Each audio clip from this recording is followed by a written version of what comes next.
A couple months ago, I took my 700 horsepower Z to the track and this happened.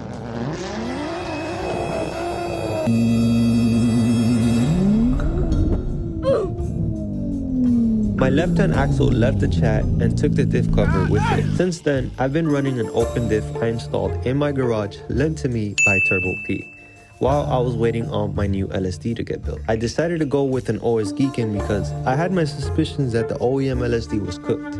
Well, now I'm on my way to Temis Motorsports to pick up my Z with the new diff installed alongside my diff brace and the new carbon fiber drive shaft. It's an exciting day. Pulling up to Temis Motorsports to pick up my Z. Oh, look at that.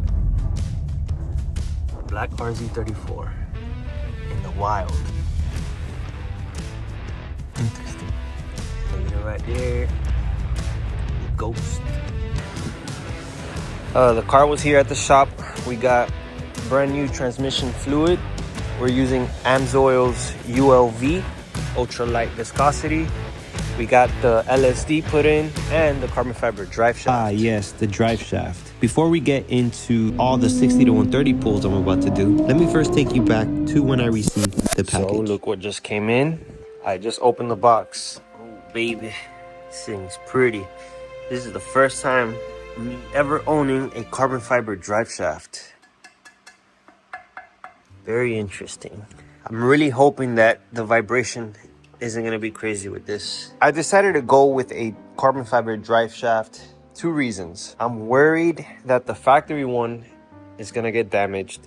Two, because it gets damaged, I don't want it to break and, you know, shoot through the floor and kill me, or have it break down the track and the car goes. Safety is literally occupying my mind all the time. And with this carbon fiber drive shaft, if it was to break, it would just shatter. That would be okay because my life will be spared. And as you can see here, he put Sonic Tunes label on here. Mark was the first guy to have a carbon fiber drive shaft made for the 9-speed automatic.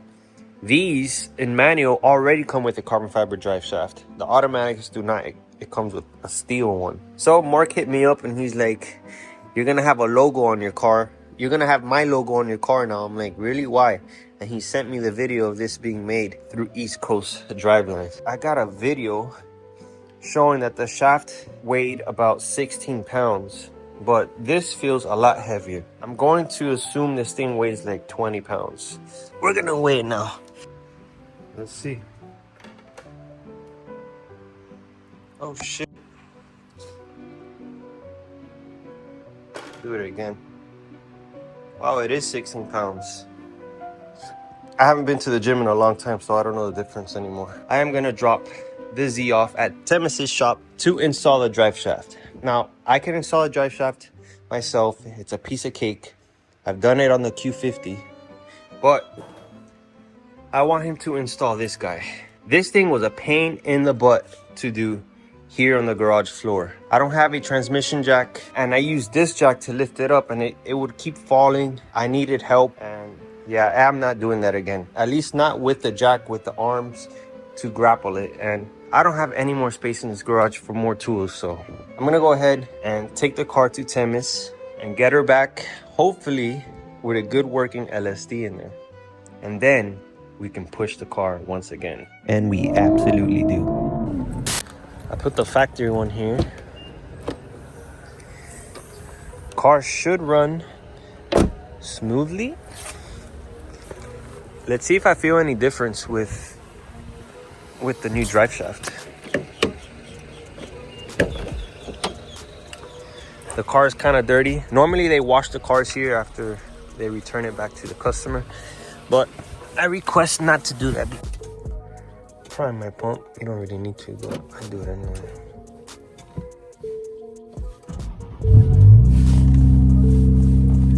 Oh my god. My car is actually going to be able to get pushed hard now. I have not pushed this car hard because it had an open diff, and I just didn't feel too comfortable doing so. This freaking guy, Turbo PP, put this in the damn car. I'm gonna go ahead and put my Ecutech. If you're interested in having this type of car plate in your car, I'll leave a link in the description. So most likely tonight will be probably the last cool night here in Florida.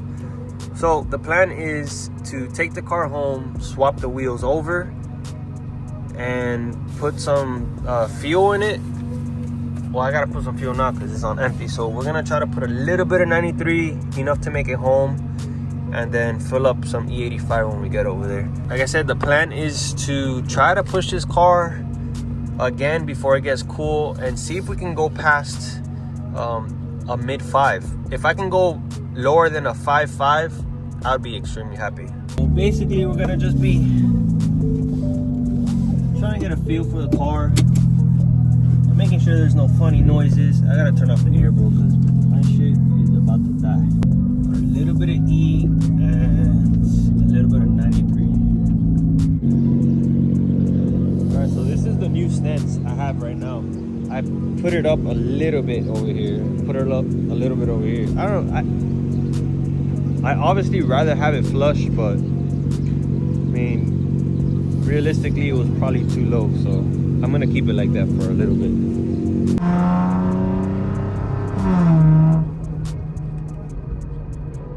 And that shit shot up to 62% real quick. I don't think I ever changed this back to where I had it.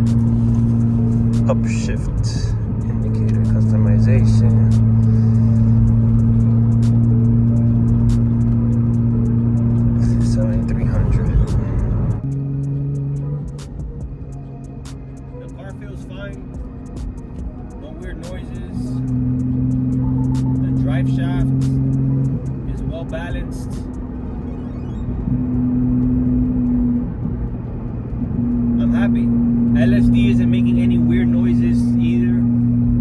So at this moment, I'm really testing the transmission to see how it behaves. And you can clearly hear and see the transmission react extremely quick, and it's almost instant.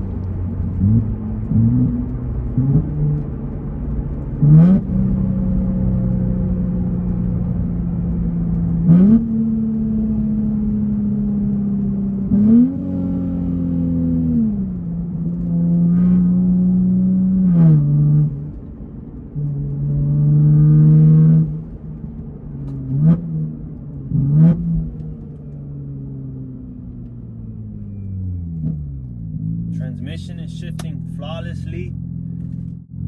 I think we got a winner here. We're gonna really put the LSD to the test today because I think it's gonna drop to like 60 degrees here in South Florida, and I'm gonna have to take advantage. I have not taken advantage of this car all winter because I had my axle brake and my diff cover brake. I took the time to upgrade my LSD. The factory LSD is a mechanical clutch LSD, and yes, it's okay, but I had a feeling that for some reason the clutches were wearing out or something because it was not working as intended. I felt like for some reason it would pull me to one side. Then when I had the axle brake, if you have a true LSD, wouldn't it? I mean, you guys can chime in and let me know. But if you have a true LSD, wouldn't one side still spin? The diff completely did not want to pull the car forward in air or anything. Unless that's just the type of way the clutch type is. I'm not sure. But I took advantage that, you know, I had the diff out. I was gonna just rebuild it. And that's exactly what I did. I got brand new seals, brand new bearings. Let me give you guys a brief summary of my mods, just in case you guys are new here. So this is a 2023 Nissan Z. I have basically a full bolt-on vehicle with an inner chiller and some drop-in turbos from Z1 Motorsports.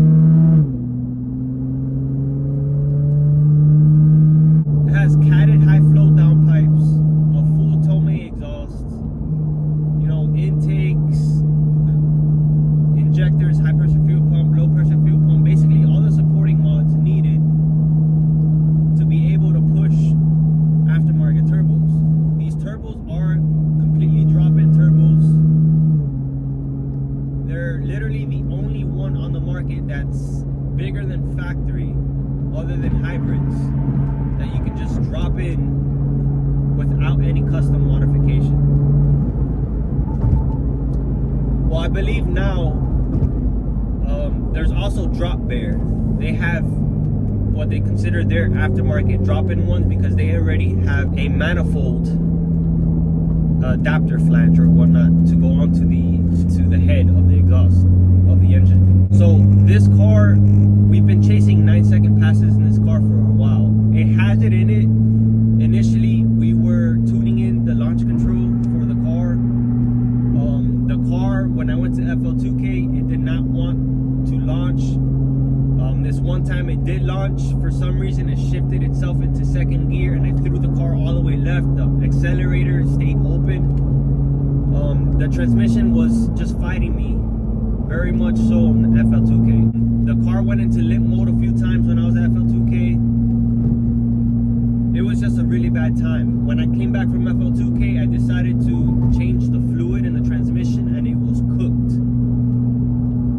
So then that's when I realized that these transmissions, they're fairly new. I don't think Nissan really intended for us to be pushing it really hard like this. I'm sure they knew we were gonna do it, but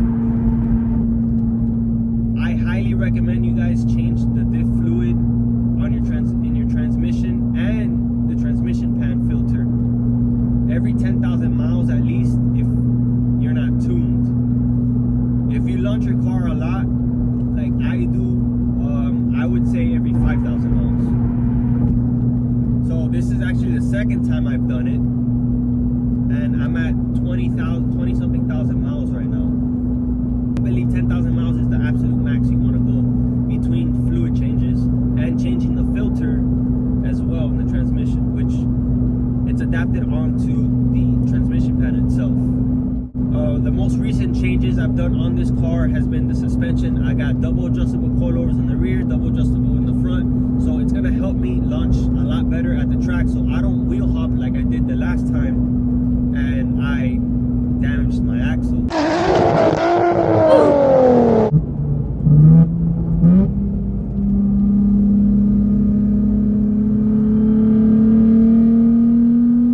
There's something about this car in the upper RPM range that just sounds so good.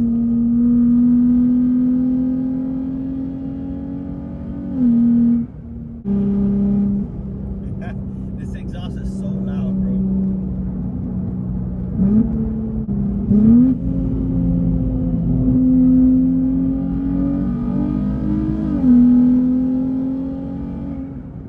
I'm gonna take the car home. We're gonna swap the wheels over.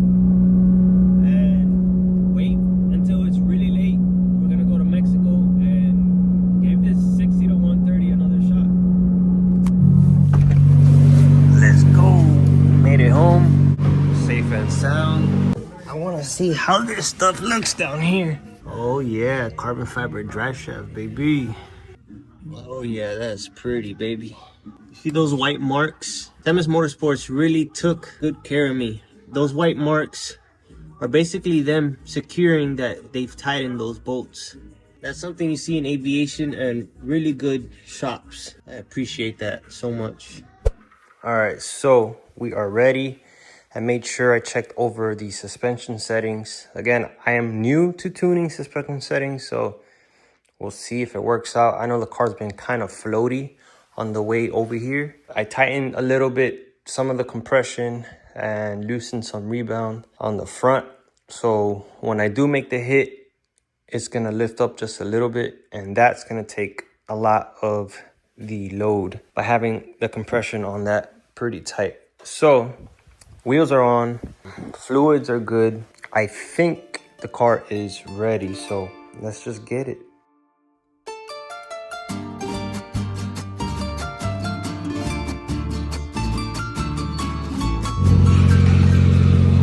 I'm gonna put a little bit of heat in here.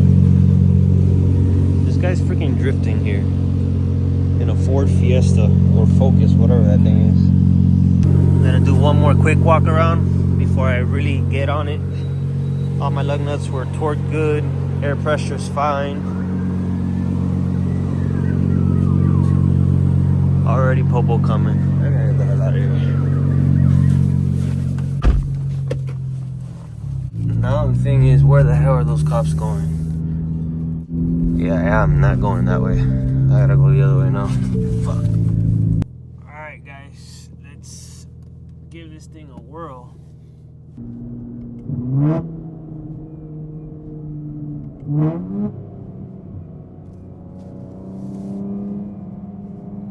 See if...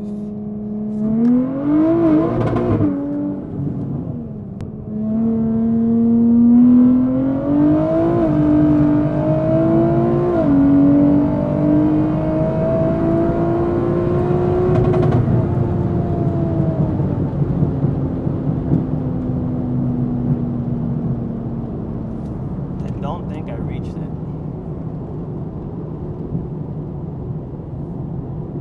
Oh, I did 585. I used to be able to make a U-turn here, now I can't. God damn it.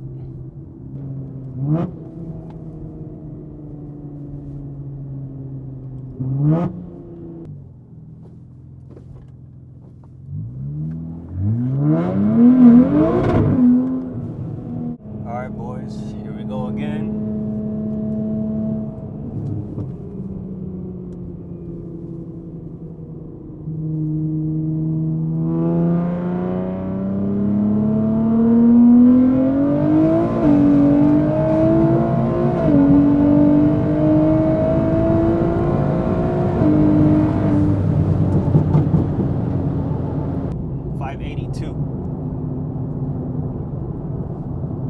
So I'm shifting from third to fourth, I'm shifting really slow.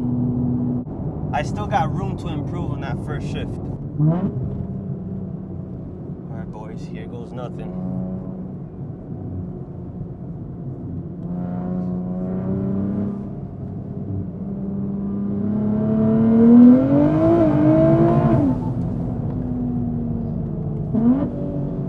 Too much boost there.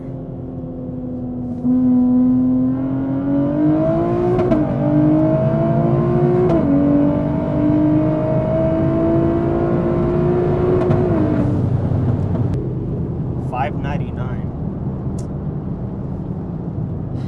don't know guys, there's like a little bit of traction loss.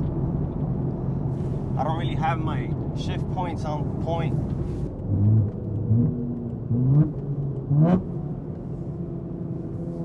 Do it again.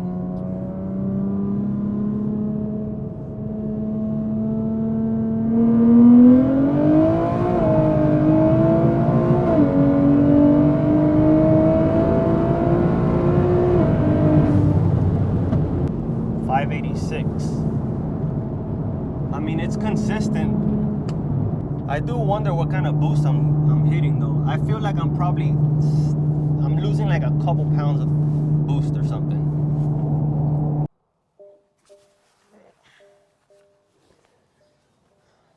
Pulling up to the gas station again. I brought the other one, so I'm going to replace that with a sealed one and see. I haven't looked at the logs, so I'm probably boosting fine. It's probably hitting target. I don't know. I haven't looked up the logs. DA isn't all that good. I mean, it's 70 degrees or something like that. So that could be the limiting factor for tonight. But still, 5.8 is still respectable. It's not horrible DA, but it ain't the best. I'm gonna put, I don't know, maybe another gallon of E. See if I can bring it up a little more, because it's at 58%. That should definitely be at 60%. So here it is. There's like a ball in there. I don't think this is what causes a boost leak. If anything, I'll have a vacuum leak if it doesn't seal that good. Guys, this is a VR30 completely stock engine doing basically mid-fives in positive DA. Dude, just a few years ago, you would never think that a stock VR30 can do this and run these times. Never in a million years did you think that would be possible. Back then, you would assume you needed a built engine to run fives. And now, we're actually doing it. tuning has come a long way, man. Especially tuning with Racebox. I've been tuned with Racebox with my Q since 2020. And just seeing the evolution of the tuning from then to now, it's crazy. I'm happy with this car. I'm super happy. Nissan Z pulls up next to most people. They're gonna think, oh, that slow ass car, it's always getting beat by a Supra, always getting beat by this, always getting beat by that on YouTube. You're running into the wrong ones, my boy. What I like about the Nissan Z, and I've said this since I first got it, was that it's an underdog. You do not expect it to be this quick. And I like that. Everybody and their mama got a B58. Everybody and their mama got a Coyote. Yes, they're great platforms.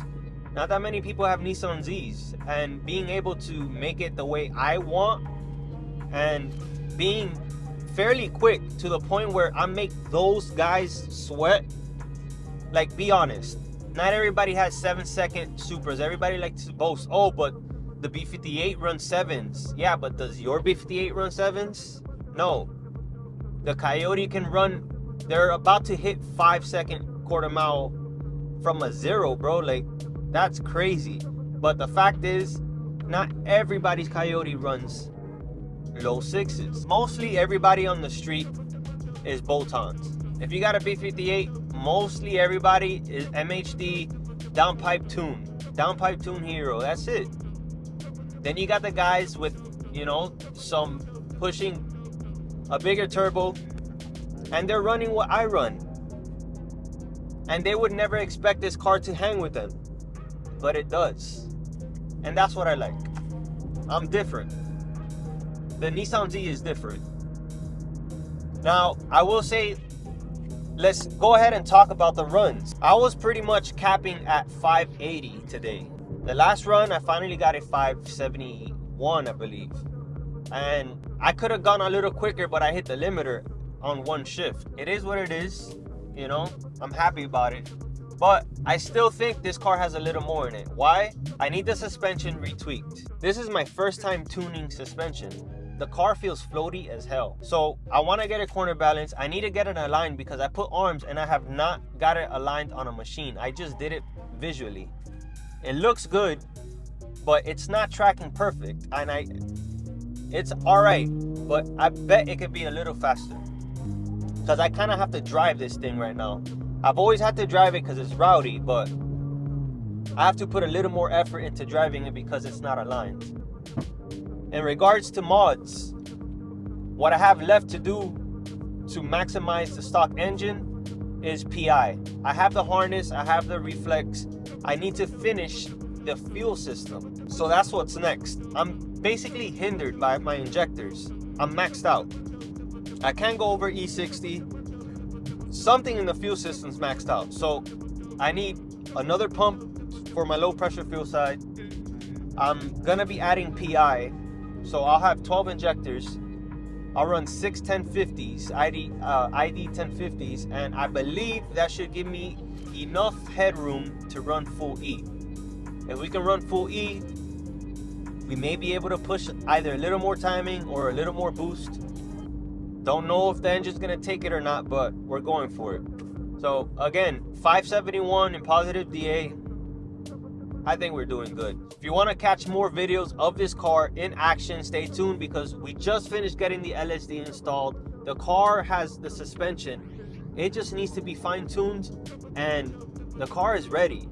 This year is going to be good. Hopefully, I can get that 9-second pass that I've been chasing. So far, a 10.1 has been the quickest. Trap speed was 139.7. We're hoping that I can trap maybe 140. And I did all that only doing a 1.7 60 foot. So the car is launching a lot harder in the new launching strategy that we have with Racebox. So I imagine we'll be doing a 1.4, low 1.4 60 foot. That's gonna be awesome. So stay tuned, stay locked in, and don't miss out. Peace, Illas.